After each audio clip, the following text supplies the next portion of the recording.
ప్రపంచంలోనే అత్యంత ఎత్తైన ప్రదేశంలో ఉన్నటువంటి ఆ రామ్సర్ సైట్ ఏది? అది ఎక్కడ ఉంది అంటే మన ఇండియాలోనే ఎగ్జిస్ట్ అయి ఉంది. అది కూడా లదాఖ్లో. ఓకే. సో లడాఖ్లో ఇది ఎగ్జిస్ట్ అయి ఉంది. సో దాన్నే ఏమంటారంటే జో మొరీరీ అనేటువంటిదిగా చెప్తారు. దీన్ని ఇంకొక విధంగా లేక్ మొరీరీ అనేటువంటిదిగా కూడా ప్రొనౌన్స్ చేయడం జరుగుతుంది. సో మౌంటైన్ లేక్ అని కూడా ప్రొనౌన్స్ చేస్తారనమాట. ఇది చూడటానికి చూడొచ్చు ఇక్కడ మీరు బ్లూ వాటర్ అనేటువంటిది ఉంటుంది చూడటానికి. ఇది ఒక సాల్ట్ లేక్ అనమాట. ఎక్కడ ఎగ్జిస్ట్ అయ్యింది అంటే సో ఇది లదాఖ్లో. ఓకే. సో లడాఖ్లో ఎగ్జిస్ట్ అనేటువంటిది అయ్యింది.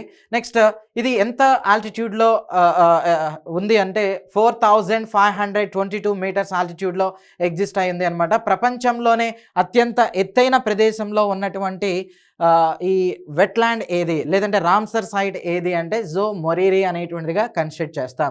ఓకేనా. సో ఇక్కడ ఉన్నటువంటి speciality maximum number of birds life అనేటువంటిది ఇక్కడ జరుగుతుంది. ఎక్కువ పక్షులు ఇక్కడికి వలసకి రావటం ఇలాంటివన్నీ కూడా మనం అబ్జర్వ్ చేయొచ్చు. రైట్.